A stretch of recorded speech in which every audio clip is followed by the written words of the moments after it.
Hey muñecas, welcome back to my channel. For today's video, I am so excited for two things. It's been a while since I actually filmed and I missed you guys so much.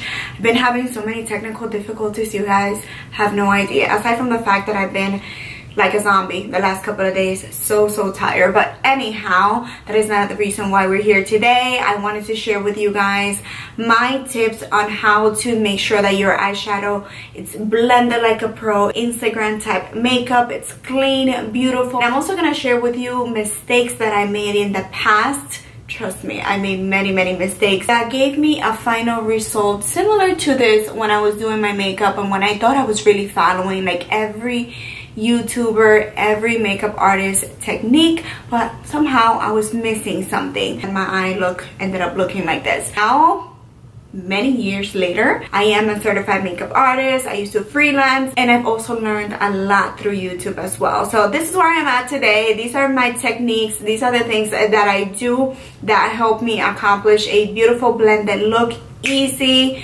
quick, and it's just like a no-brainer for me anymore because like I always say, practice makes perfect. So if you want to see all of my eyeshadows do's and don'ts, and then just keep on watching. One more thing before we begin, I'm using a drugstore palette that you can pretty much get at any drugstore. This one is from Wet n Wild. It's less than $5 and it works beautiful. So I wanted to include it in this video because I want you guys to know that you don't need a $50 makeup palette for your makeup to look beautiful. You just need to know how to use your eyeshadows, and of course you do need good quality eyeshadow, but good quality doesn't necessarily mean pricey. Without any further ado, let's go right into the video.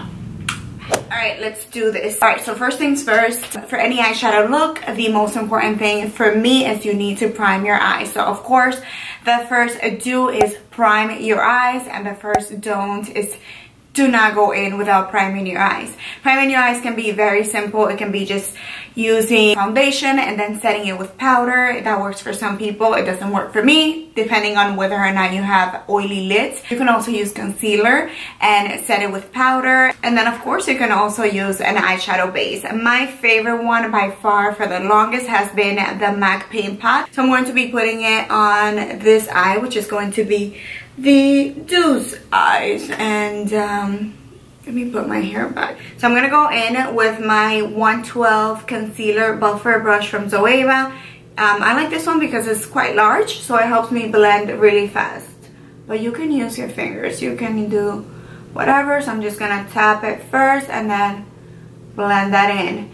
And I like to also go in with my fingers just to make sure that it's nicely blended into the skin. As you can see, my unprimed side shows the discoloration of my lid, which I have pretty dark because of my dark circles. Like my entire eye is very hooded, very dark. So I'm already gonna have problems, and not just because of the oiliness of my eye, but also because the eyeshadow is not gonna show up the color that it's supposed to, and we're gonna have to use more eyeshadow to try to cover up the darkness of my eye. As you can see, this side is very nice and even. My discoloration is not there. You can't see my veins, and right now, as you can see, I have no creases. But believe it or not, even this one I do like to go ahead and set. So that's going to be my next step. If you choose to skip an eyeshadow base, at least go in with a powder and set the crease and the lid space just to make sure that everything blends in nicely. So I'm going to be taking an eyeshadow similar to my skin tone, and I'm going to be using this Wet n Wild palette. So I'm taking this one here that says Transition, being very generous, and I'm just applying this all over, not being careful at all. I bring it all the way up to the brow bone. So everything is nice and smooth. The eyeshadow base is set, and that way when we go in with other eyeshadows, it's going to be way easier to blend. The next do is going to be do go in with a transitional shade. I know that we always hear that every time. Okay, go in with your transitional color, and it makes sense. You don't want to go in with super dark colors right away, so you always want to grab a light shade in the family of the tones that you're going to be using. So it's like a shade for all the other eyeshadows shadows to blend into, if that makes any sense. So you want to create a gradient. So we're going to start with the lightest, like the lighter, the higher, basically. You need to use a brush that is nicely like fluffy, like a fluffy brush. This is my favorite to apply my transitional shades. This is a E40 from Sigma, and it has been well loved, as you can see here. The bristles are very loose, so it's going to apply the color with not too much pressure. Second, you also want to grab the brush at the very end or close to the end of the handle to make sure that you don't have too much control and that your blending strokes are very nice and smooth. So everything is going to be more soft. The closer you hold the brush to the tip, the more control, the more precision you're going to get, so the darker the color is going to be. Unfortunately, this eyeshadow palette doesn't really have my preference of a transitional shade. Like this one says transition right here, and this one too, but this is a little bit too dark for me for the transition. So what I'm going to do is I'm going to be mixing the two together to kind of like have that in between color. So I'm starting off with little circular motions at the very end of the outer V, and then I go in windshield swiper motion into the crease once most of the color is packed here. Also very important is to start building a little bit at a time. As you can see, that was with just going into the eyeshadow palette one time. I blended everything on the outer V, and then I went in, and once I feel that I have no more color on my brush, then I go back into the palette and I grab a little bit more. So we're gonna tap off the excess. Once again, little baby movements just at the very end, and then I'm gonna bring in slowly into the crease. And then you do more circles and back and forth where you need the color to be more blended. So that's what we have so far. You can see we have no harsh lines. Everything is beautiful. That is exactly how I like my transition to look. So next, on the don't side, I'm going to show you how it's not a very smart idea to go in with a super dark shade like this one right here, like the darkest brown, and a very small like blending brush, but still a small blending brush. This one is tapered. It's a beautiful brush that I actually really like. This is the Zoeva 231, but not for your transitional shade. I'm gonna load up the brush. This is a no-no too, and I'm not gonna top off the excess, even though I don't want to ruin my foundation, but whatever. And I'm going to hold the brush very close to the tip so that it gives me more precision, which is what we really don't want right now. Alright, so right off the back you see that I'm getting a ton of fallout, and I'm really over here trying to blend. So I'm not even cheating, like I'm really trying to blend. As you can see, the color is just way too intense. The fact that we don't have an eyeshadow primer is looking very patchy, very patchy. Not a beautiful look. Another do is, like I said before, you want to build on the intensity. So you start off light and then you gradually get darker. So the darker the color, the lower you want to go. So the more like on the actual crease, you don't want to go too high up close on the brow bone, because then we start looking like this, like we were punched in the eye. So next I'm going to be taking a transitional shade that's slightly darker than what we applied over here. And of course we use the same one, but first I mixed it with that one. Now I'm going to go in by itself. This time I am going with a slightly smaller brush. Once again, I'm applying most of the color on the outer V, little baby circular back and forth motions at the end. And we very low, so as you can see I'm holding the brush like I'm stabbing my eye, so very straight up to like the crease, and then slowly, once I have barely any color on my brush, I'm bringing it inside. Pasito, pasito, suave, suavecito. Alright, so as you can see, the eyeshadow looks beautiful. It's very nice and blended. It looks very smooth. It looks very professional. And you could just leave the crease as that and not apply anything else. Just apply a shimmery color to your lid or something matte and you're good to go. You're gonna look flawless. You're gonna look like you know what you're doing. However, I want to show you how to bring the look an extra, like give it a little oomph and make it a little bit more smoky, give it more definition. We're gonna go in with the darkest eyeshadow on the palette, which is this one right here. The same brush that we used to create this mess over here. So I really love this brush for this step. I'm gonna grab the brush like in the middle so I can have some control, a little bit of precision,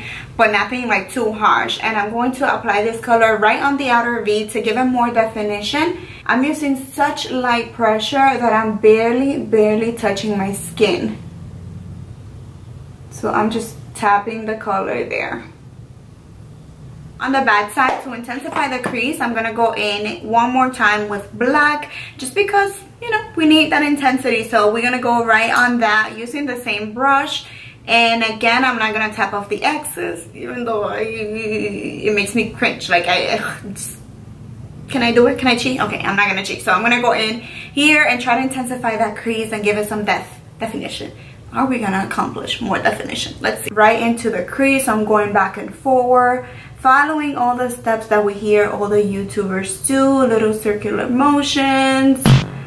But what I failed to do is that I didn't apply the dark color just where I want it, which is typically to intensify a look, to give it more depth. You want it on the outer part of your crease, not the entire crease. And this is what we have so far. I don't see the definition, I don't see the gradient from the other tone to this one. I don't see it. Do you guys see it? Because I don't. And trust me, believe me, I used to do this all the time. And then I would be, but I'm following all the steps. I'm doing everything that the YouTubers are saying to do. But I got carried away. Next, on the don't side, I'm going to be applying some color on the lid, and nice, beautiful, shimmery color. And we're going to try to make this look like, you know, Instagram makeup. Are we gonna be able to save it? I'm gonna take my favorite color from this palette, which is this one right here. It's just a beautiful tone, but I'm gonna be taking this fluffy brush, which is the E25 from Sigma, one of my favorite brushes. But you should never use a fluffy brush to apply your lid color. So we're gonna see why. So I'm just going in and trying to pack on the color over here. I'm actually doing something good, which is I'm trying to tap the color. So of course, as you can see, the color is going everywhere, and I'm tapping it. I'm doing what the YouTubers are saying to do. Not that YouTubers tell you to do your makeup like this, but sometimes those are the things that we keep hearing, but we don't really apply it. Like, if you don't have all the little details, your look can end up looking like this. The color is going into the crease. I'm getting fallout. It's not looking pretty. And then what would make it even worse is if I went like this. The do side, we're gonna take a flat brush, something very precise, something very dense, and this is the 242 from MAC. It's definitely my favorite brush to pack on color on the lid. But if you don't have a brush like this one, you have the best tool ever. You have your fingers. Use your fingers. So I'm gonna show you both ways so that you can see that if you don't have a brush like this one, Papa Dio gave you what you need. I'm going to take the same shadow and I'm going to begin applying it with my fingers.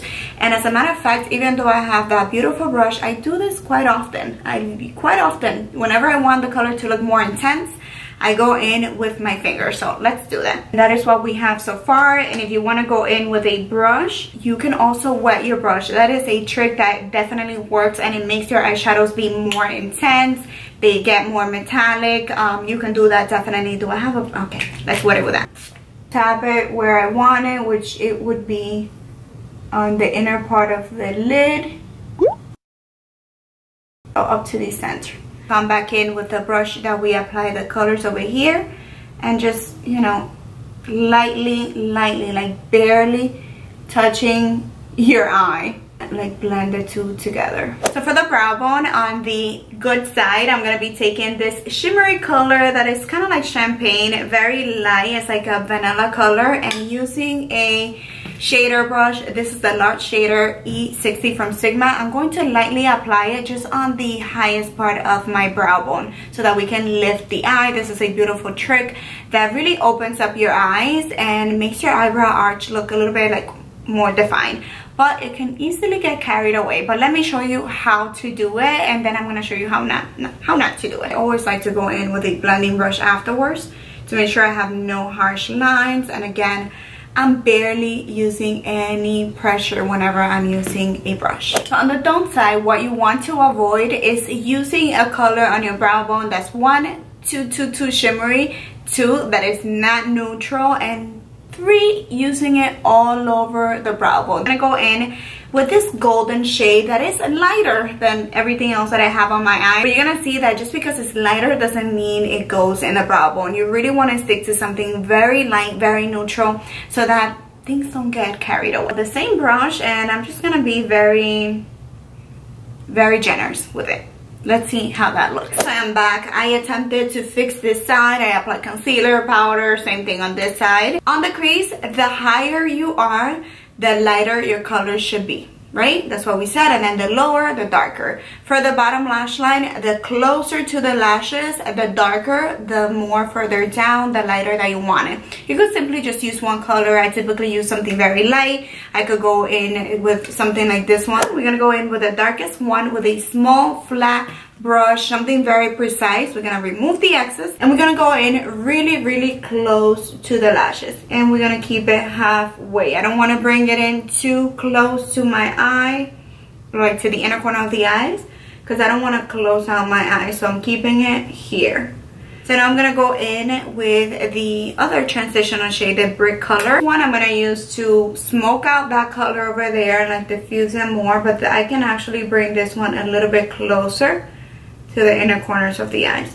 So there you have it. It's very nice and smoked out. It's blended. It's not closing out my eye.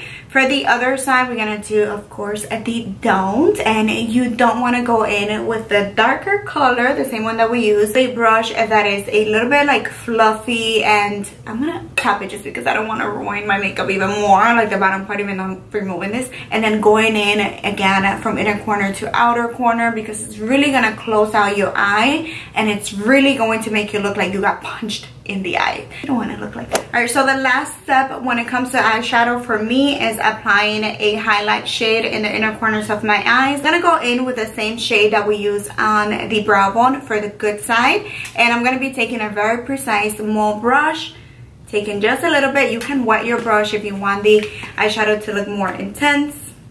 For me, that makes a world of a difference. I don't know, it makes me look so awake. My eyes look bigger, brighter. It just brings everything together. So on the no side, once again, I'm gonna be taking, and this is okay, like I do it from time to time, play with colors in the tear, that is fine, but just not like it's not your traditional look. The biggest no here is utilizing a big brush that is not very precise. So I'm gonna go in once again with this color that we use on the brow bone with a brush that doesn't give me too much control. Might end up looking muddy again because it's gonna mix in with the other shades that we have on the crease, on the lid, and the lower lash line. I applied lashes on this eye, and I went in with a little bit of black liner in the inner corners of both eyes. And my last do will be to please go ahead and apply some mascara to your top and bottom lashes. You don't need to apply false lashes if you don't want to, but at least go on, curl your lashes, and apply some mascara. As you can see on this eye, I already have my falsies, so now I'm going to go in with a little bit of mascara just so that my eyes look even, wide and open. It just makes things look more balanced altogether and better. And that's what we're looking for. Alright, so here we have, this is the final result. As you can see, this eye is much more closer. It looks like we got punched. It's not terrible because as you can see, the eyeliner kind of like fixes everything. So it's wearable. So if you like wearing your makeup like that, by all means, keep doing your thing. All I want to do is just share my tips on what I find makes my makeup look more flawless, more blended, more clean, more put together, more Instagram type makeup, more professional looking makeup. If you enjoyed this video, please give me a thumbs up so that I know that you enjoy this content. And if you want to see something similar on a different technique, like or a different part of makeup, then let me know. Whenever I upload a tutorial, and I think most of us do it, we try to make it not as long so that you guys don't get bored. So we tend to leave out certain things and not include as to why we hold the brush a certain way, why are we using this color, why do we apply a transitional shade, why are we doing this, why are we doing that. I feel that this type of video is more detailed, so you guys can really get something out of it. So if you agree with me, let me know which one you would like to see next. Don't forget to subscribe to my channel if you haven't done so already, and hit the notification bell right here so that you don't miss any of my future video. Thank you for watching. Mil besos, and I see you guys next time.